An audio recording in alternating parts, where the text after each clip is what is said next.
자, 안녕하세요. 저희 세법학 2 오늘부터 수업하도록 합시다. 어제 공인회계사 1차 시험이 끝났죠. 그래서 학생들이 이제 뭐 세무사 시험을 볼까, 또 회계사 시험 공부를 계속할까, 이런 친구들이 좀 있을 거예요. 아마 세무사 공부하는 분들은 회계사 공부하는 친구들이 넘어오는 게 좀 두렵기도 하죠. 근데 이제 여러분들이 그 친구들을 이길 수 있는 방법은 딱 세법학밖에 없어요. 왜냐면 회계사나 세무사 중에서 회계사는 기본적으로 재무회계, 원가관리회계, 또 세무회계 이쪽에 대해서 굉장히 이제 치중을 해서 공부를 합니다. 그러다 보니까 거기에 이제 1차 시험을 붙을 정도의 학생들은 사실 뭐 세무사 2차 시험 공부하는 친구들하고 비교해도 떨어지지 않습니다. 그래서 이제 저희 이수천닷컴 사이트에서도 작년에 이제 이런 학생이 있어요. 2018년이죠. 2018년도에 그죠? 김모군이라고, 임모군인가? 임모군이에요. 2018년도에 공인회계사 시험을 공부하다가 세무사 시험에 그죠? 처음으로 이제 세무사 시험을 치른 거예요. 근데 뭐 했어요? 말 그대로 그죠? 생동차 합격을 했어요. 생동차 합격을. 그지? 지동영군이구나. 지동영군이라고 그 친구가 이제 저희 이수천닷컴에서 뭐를 들었냐면 세법학 수업을 1, 2를 들었어요. 그래서 세법학 그죠? 저희 수업을 이수천닷컴에서 듣고 나서 그죠? 생동차 합격을 했어요. 세무사 공부하는 분들이 이제 많이들 2차는 뭐 3번, 4번 본다. 이게 이제 일반적인 이야기처럼 돼 있는데 전혀 그러지 않아요. 이제 그 가장 큰 이유 중에 하나는 뭐 때문이냐면 세법학 때문이야. 그 이유는 제가 늘상 말씀을 드려요. 세법 개론에서부터 공부를 세법이 무엇인지, 또 세법의 가장 중심이 되는 국세기본법, 그죠? 또 국세징수법, 이러한 내용을 그냥 1차를 어떻게 하면 면피할까 하는 마음으로 공부를 해. 그러다 보니까 세법에 전혀 이론적 기초가 되어 있지 않아. 또 법인세법도 가면 목차 잡으라 그러면은 뭐 지급이자, 또 접대비, 기부금 이런 걸 잡고 있어. 이론이 얼마나, 그죠? 여러분들이 공부를 1차를 해서 합격을 했어요. 그치? 뭐 법과목 선택 중에 하나를 보고 또 재정학 좀 잘하고 회계학이나 세법은 50점 정도 맞고 이렇게 해서 붙었어. 그렇게 1차를 붙어서 뭐합니까? 그치? 그리고 그런다고 해서 세무사 최종 합격을 하기가 쉬울까요? 전혀 그렇지 않아요. 그렇기 때문에 여러분이 철저하게 이제 세법을 법리적 관점에서 좀 공부를 하셔야 돼요. 그래서 저희 이제 이수천닷컴에 이제 작년에 제가 너무 축하해서 배너로 이제 이 친구의 이름을 올려서 그 친구가 이제 감사하다는 말을 해가지고 올려놨는데, 여러분도 세법학을 공부하면서 제대로 좀 공부하셔야 돼요. 제가 늘 말씀드립니다. 이제는 세법학 1이 끝났죠. 세법학 2부로 갑니다. 그치?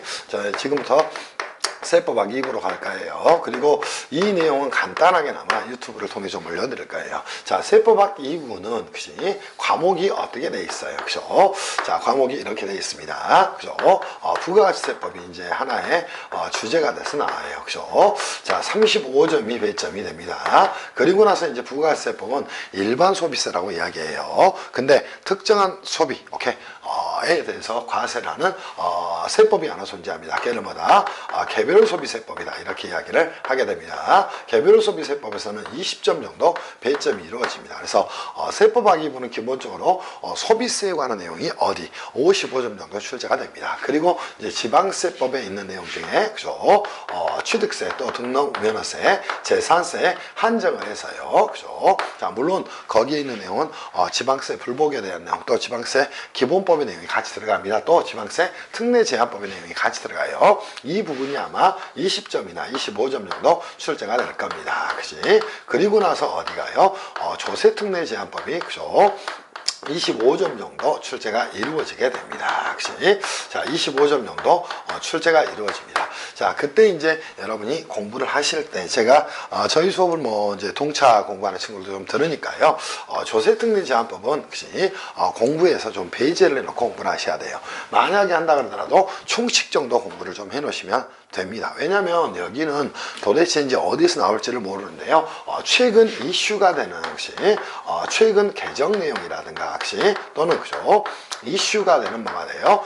조세 정책적 목적에서 세액 공제나 또는 세액 감면에 대한 내용이 많이 나옵니다. 세액 공제나 혹시 또는 세액 감면 혹시 더 이제 크게 말한다면 조세 특례에 관한 내용들이 많이 나옵니다. 또는 가끔 이제 조세 특례 제한에 관한 내용이 많이 나와요. 그러면 최근에 이슈가 되는 혹시 개정되는 사항에 대한 내용들을 가지고 이 조세 특례는 뭐가 있을까 이런 것들을 주로 출제합니다. 거기는 당연히 세액공제가 존재할 수도 있고요. 또 세액 감면이 존재할 수도 있고요. 그죠?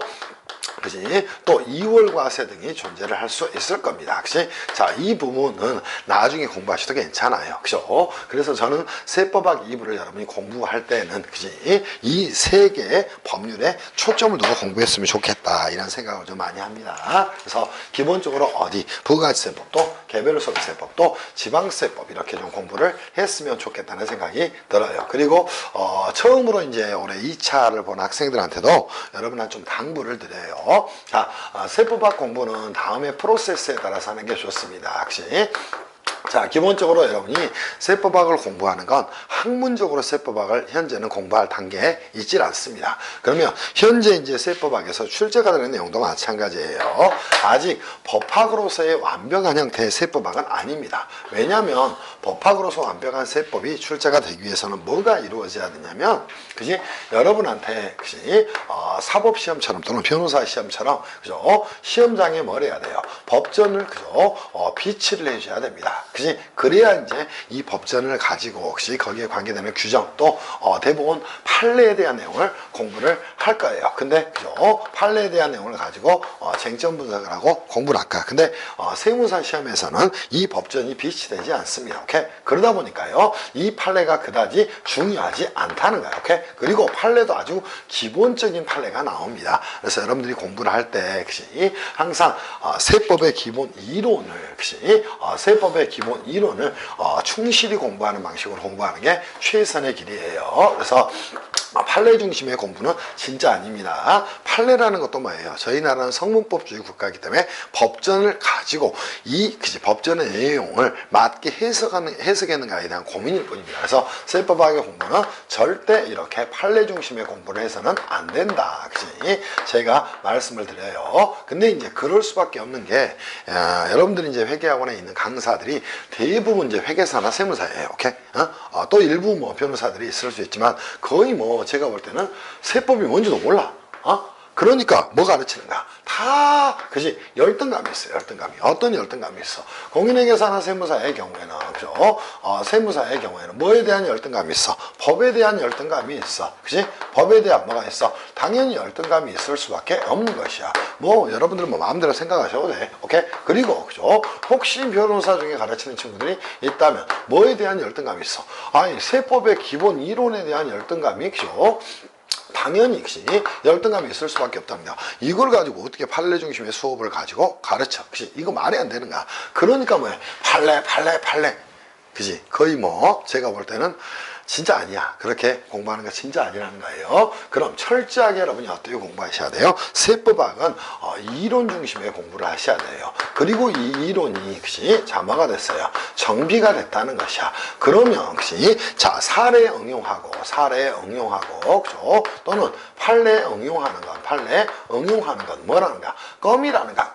오케이? 근데 이 이론이 정비가 되어 있지 않으니까 사례나 판례에 응용할 수가 없는 것이야. 그거는 여러분이 현재까지 출제된 기출문제를 보더라도 정확합니다. 자, 그리고 이 세법학 공부는 이렇게 일단은 공부를 하셔야 돼요. 그럼 선생님, 세법학 공부의 순서는 어떻게 됩니까? 이렇게 한번 정리 한번 해드릴게요. 자, 세법학 공부의 순서는 무조건 이렇게 가져가셔야 됩니다. 자, 국세기본법을 먼저 하시기를 바랍니다. 그치? 그러면 세법학 1부에 국세기본법을 먼저 하셔야 돼요. 그리고 나서 첫 번째 순서입니다. 자, 두 번째 여러분이 공부할 건 뭐예요? 세법학 2부에 있는 내용을 먼저 정리하셔야 됩니다. 세법학 2부에서 먼저 정리할 게 뭐가 있어요? 부가가치세법과 또는 개별소비세법과 또 어디를 정리하셔야 돼? 그죠? 지방세법에 대해서 반드시 정리하셔야 돼. 자, 이거 정리하는데 제가 볼 때는 2주면 끝나. 2주. 2주면 끝난다고. 이거 2주에서 3주밖에 안 들어. 그치? 그런데 공부를 희한하게 하는 거야. 희한하게. 자, 이것들을 정비해 놓으면 보세요. 이미 여러분들 점수가 어느 정도 확보가 되는가. 최소 50점 이상 확보가 된 상태에서 보세요. 편안한 마음으로 뭐 하시면 돼요. 오케이? 세 번째는 세법학 일부 공부를 하시면 된다는 것이야. 무슨 말씀인지 이해할 수 있겠어요? 그죠? 자, 그러면서 뭘 하셔야 돼? 법인세법이라든가, 그죠? 또 소득세법이라든가, 또 뭘 하시면 돼요? 그죠? 상속세 및 증여세법의 공부를 하시기를 바랍니다. 그치? 자, 그리고 나서 마지막으로 이제 여러분이 공부를 하셔야 될 내용이 뭐예요? 조세특례 제한법의 내용은 현재, 그죠? 자, 여러분들이 공부할 때 어디만 보는 것이야? 그치? 조세특례 제한법의 총칙을 잘 보는 것이야. 그럼 여기서는 뭐 조세특례가 뭔지 하는 용어의 정의, 이 과세이연과 이월과세의 차이점, 또 직접감면과 간접감면의 차이점, 이런 것들을 중심으로 여러분이 공부를 해 가셔야 돼. 그래서 철저하게 무조건적으로 이렇게 순서를 잡고 공부를 좀 하시라, 이렇게 말씀을 좀 드리고 싶어요. 마찬가지입니다. 세법학 2부를 할 때도 이 국세기본법의 납세의 성립확정 소멸이라든가 기타 등등의 내용은 전부 다 이렇게 이식이 되게 되는 것이야. 그래서 여러분이 꼭 이렇게 공부를 좀 했으면 좋겠다, 이런 생각이 좀 들어요. 그리고 부가가치세법에 이렇게 35점이 나와. 그런데도 그죠? 학생들이 부가가치세법 쉽다 쉽기는 뭐가 쉬워? 계산이 쉬우면 쉬운가? 그게 아니야. 이론적으로는 부가세법이 꽤 어려운 내용 중에 하나예요. 그래서 여러분들도 부가세법 공부를 할 때는 철저하게, 그지, 이론적 기초 하에 공부하셔야 돼. 그럼 부가세법은, 그지, 여러분들 나중에 공부하실 때 제가 처음부터 끝까지 이런 이야기 할까? 전단계 세액공제법, 시험에 나와도 글을 못 써. 절대 안 됩니다. 또 하나 이제 여러분한테 이 세법학 공부를 함에 있어서, 그지, 여러분들이 어떻게 하셔야 되냐, 그치? 글쓰기 연습을 하셔야 됩니다. 그때 이제 한번 고민하셔야 돼요. 세법학 공부를 할 때 아는 것과 그죠? 글을 쓰는 것은 전혀 별개예요. 아는 건 뭘로 알 수 있어요? 머리로 알 수가 있어요. 오케이? 그러나 글 쓰는 거, 그치? 자, 머리와 플러스 뭐가 같이 가야 돼? 손이 가야 돼. 그럼 아는 단계에서 여러분이 끝내면 절대, 그치? 자, 세법학에 좋은 점수를 받을 수가 없어요. 그러면 이 손으로 글을 쓸 때는 뭘 알아야 돼? 자신만의, 그치? 프레임을 잡아야 돼. 프레임을. 오케이? 자신만의 뭐를 잡아야 한다고? 체계를 잡고 글을 써야 돼. 그러면 이 글을 쓸 때도 일단은 1차적으로 뭘 알아야 돼? 기본 이론에 대해서 알아야 돼. 이거를 머리로 충분히 여러분이 숙지를 해야 한다는 것이야. 오케이? 그치? 기본 이론에 대해서 충분히 여러분이 머리로 숙지를 해야 돼. 그래야만 할 수 있는가? 드디어 손을 가지고 글을 쓸 수 있는 준비가 되는 것이야. 그리고 나서, 그치? 글을 쓰는 건 뭐예요? 또 다른 기술이라는 것이야. 오케이? 그럼 이 기술을 어떻게 익혀야 할 것인가? 그 부분에 여러분이 고민을 좀 하고 하셔야 돼요. 그래서 설명형 문제의 경우에는 한 5점짜리가 나온다면, 그죠? 목차 딱 잡아서, 그죠? 한 7줄 정도 가지고, 8줄 정도 가지고, 그죠? 목차 딱 잡아서 한 2-3줄, 3-4줄씩 글을 써가는 것이야. 오케이? 그지? 그래서, 이 글을 쓰는 것이, 글쓰기 연습을 하셔야 돼. 그럼, 자, 글 쓰는, 그죠? 방법은 어떻게 됩니까? 여러분 시험이 뻔하잖아. 오케이? 그러면 자, 첫 번째 뭐가 나와?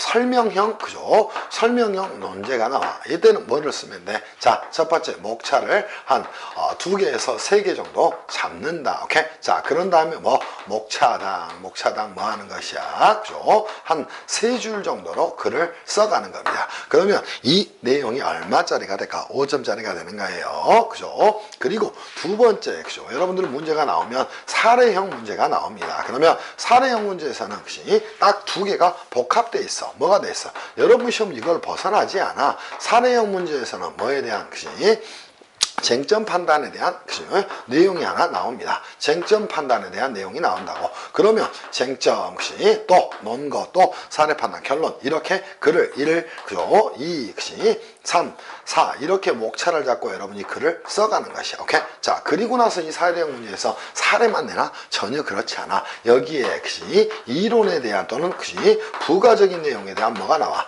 설명형 문제가 나와. 오케이? 그러면 이때도 이러한 방식의 글을 쓰는 것이야. 여러분 시험 이 2개 외에는 출제되지 않아. 그러니까 철저하게 이런 방식의 여러분이 공부를 좀 하고 가시기를 바랍니다. 제가 오늘 수업을 바로 진행하려다가요. 그죠? 한 2-3가지에 대해서 다시 말씀을 드렸어. 세법학 공부 순서와 뭐 글쓰기 연습에 대해서 철저하게 여러분이 공부하셔야 돼. 저도 이제 지금까지 뭐 책을 쓴 게 100권이 넘지만요. 여러분도 아실 거예요. 제가 100권 이상의 책을 썼어요. 자, 한 사람이 100권 이상의 책을 쓴다는 건 거의 불가능에 가까워요. 그것도 전공서를. 자, 그런데 왜 이게 될까요? 글 쓰는 것에 대한, 그치? 기술이 머릿속에 뭐가 되는가? 완전히 체화되어 있기 때문에, 그죠? 체화되어 있기 때문에, 또 체득이 되어 있기 때문에 이게 가능한 거예요. 그래서 여러분들 저한테 잘 배우시면서, 그죠? 세법학의 실력들을 부쩍부쩍 키우시기를 바래요. 오케이. 무슨 말씀인지 아시겠죠? 그지? 그리고 제가 3월 말, 그지? 또는 4월 초 정도에는 인터넷 모의고사를 통해서 여러분들하고, 그죠? 글 쓰는 것들을 직접 좀 지도를 좀 해볼 생각이에요. 또는 글 쓰는 법들을 여러분이 가져가는 습관들을 좀 들여볼 생각이야. 그래서 꼭 그렇게 공부를 좀 했으면 좋겠다. 여기까지 유튜브를 통해서 올려드리겠습니다.